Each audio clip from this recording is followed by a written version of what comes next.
Hello, Apters. In this video, we're going to discuss some of the things I saw in your change and continuity over time essay. So I have a few talking points that we just didn't have time to get to in class, and things that might be helpful for change and continuity over time essays, but also your comparative essays and your DBQs.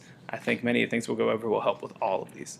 The first thing I want to do is say that overall we did a really nice job on these essays. There are only a few accounts of people not picking up everything that we had talked about in class or were in those geta5.com videos. So go back, look at those, come in, work with me. I'm going to be available both Friday after school and Monday after school. Well, more so Monday, just for a short period of time Friday, but Monday after school to help with this. And if you're watching this next year, forget I said that and just come in for help.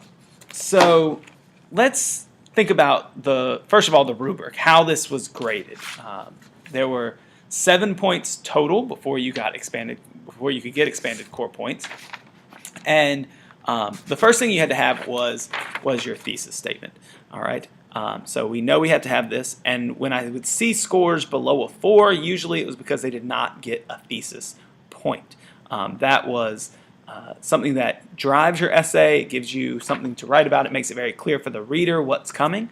And so working on that thesis is going to be your number one priority if you don't already have it.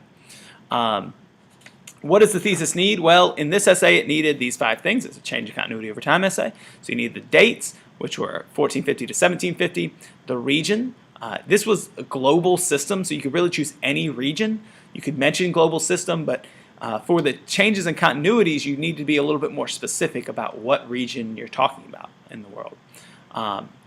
The topic or theme of this was labor systems. So if you were writing on trade systems or you were not writing about labor systems, then you're going to miss your thesis point because that was the topic. And then you had to have a change and a continuity. You need to be fairly explicit. You couldn't just say many changes and continuities. You had to tell what changed and what stayed the same, what you were going to be writing your body paragraphs about, basically. So that's number one. That gets you a point right off the bat.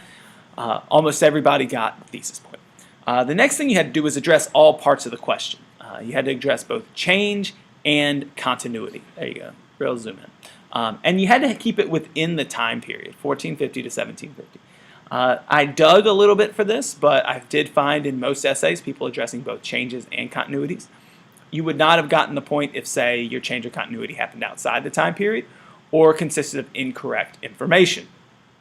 So you need to show something that changed and frame it as a change, something that stayed the same, and frame it as something that stayed the same. Remember, your thesis point can't double count here.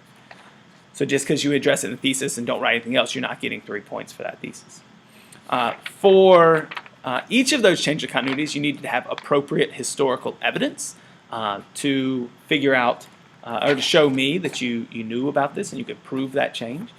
So with that, just remember rule of 3. I was looking for about 6 pieces of evidence, about at least 2 for each one, for each change or continuity, but hopefully more than that. Some of y'all did a really nice job of breaking down. The next thing, so that was worth, appropriate historical evidence worth 1 or 2 points depending on whether you met that threshold. If you didn't totally meet it, you only got 1 point. And if you didn't meet it at all, you got none. Next thing on the rubric, world historical context. This is something that y'all did fairly well, bringing in world historical context. So I want to commend you overall, especially in writing the CCOT. You did a nice job of providing that context. A lot of you brought in the idea of the African slave trade or triangle trade. Some of you brought in the influx of silver into the global economy as a result of the META system in South America, and several other things. Oh, the other big one was the demand for sugar, for example, leading to an increase in forced labor in the Caribbean. The next thing you had to do was also analyze the process of change and continuity over time, and that can sometimes overlap with world historical context. So just as a reminder, you can't get double points. It won't double count. In some cases, if I felt it fell short of world historical context, it may have may have still earned you a process point, analyzing that process of change or continuity over time. Basically, you're analyzing why that change occurred. So for an example would be, because Native Americans died of diseases so quickly after Europeans enslaved them, African slaves became the largest factor in plantation agriculture. There's a simple example. And I can give you more when we work, if you need to work individually. So that goes through the rubric and kind of how you earned your points. And let me go through some things that I saw here. First of all, I want to reiterate the importance of pre-writing for your essay. I know that some of you may have done this at home, but on the essays that struggled to gain high numbers of points, 5, 6, 7, 8, or 9 points, I noticed there was a lack of note-taking or brainstorming and organizing on the first page of the essay. And that is a very important step. Guys, remember UBO. Understand, brainstorm, organize, write. Do you understand the prompt? Didn't really see many people making notes on the prompt or anything of that nature. Did you brainstorm? The essays where I saw the highest scores usually had some type of brainstorming and organization shown. And so that is extremely important. You can't just dive into the essay thinking, oh, well, I only have 40 minutes to write, and I need to just go ahead and get started. Taking 5 minutes to pre-write is going to save you a lot of headache in the long run. You will end up with a stronger thesis because you will know what your changes and continuities are, and you will end up with stronger body paragraphs overall. I promise. We need to see more of that pre-writing on your next essay. A couple things that I saw in multiple essays, though I wouldn't say in the majority.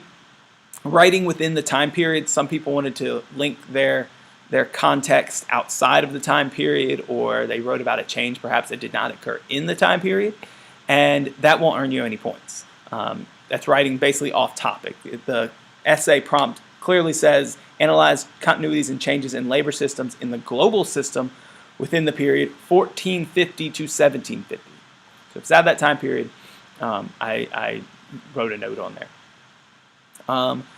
Next thing, topic sentences. This is pre-writing. You gotta have your change in continuity in that topic sentence. For some, it took a while to find out what you were writing about. And keep in mind, when you're writing on the AP exam, these graders, these readers are going through hundreds a day. They're looking for strong topic sentences. You have your thesis statement. That tells you what the whole paper is going to be about. Each topic sentence should be what change or continuity you're going to discuss, or perhaps what labor system you're going to discuss when you discuss the changes and continuities within it. So preview that right up front, first sentence, get it out of the way, and then provide your details. I can't encourage that more. Topic sentences. A lot of us are not using them. We're just jumping right into our facts, and that's not strong writing. Remember, this is a change in continuity essay, so you want to show how it changed over time. You want to analyze that process, not just give snapshots. There were a few essays where it was kind of just like vomiting out information and facts, that what something was like at the beginning of the time period and what something was like at the end, and you expect that to be can count as a change or a continuity. But there was nothing in between that told why it changed or how it changed, or what this led to, what processes drove that change. And that analysis is key. We needed more analysis in this essay. One thing I did see, a couple common errors. There was moments where the phrasing was kind of wrong in some of the things that you wrote. For example, a lot of people said slaves replaced natives because they were stronger and better and were healthier than natives. Well, they were believed to be stronger and quote-unquote more suited to the environment, yes. But you needed to have that kind of believed to be, because otherwise it just doesn't sound delicate, let's say. So keep that in mind. Slaves introduced as natives helped waned, and natives, forced labor of natives was not cutting it for the demand.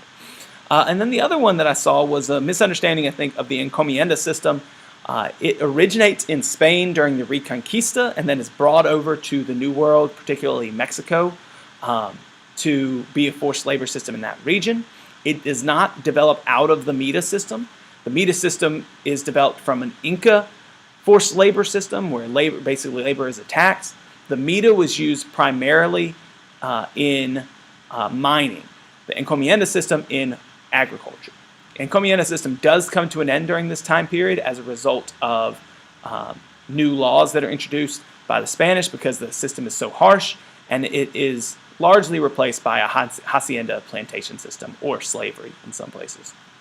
So that was a common misconception.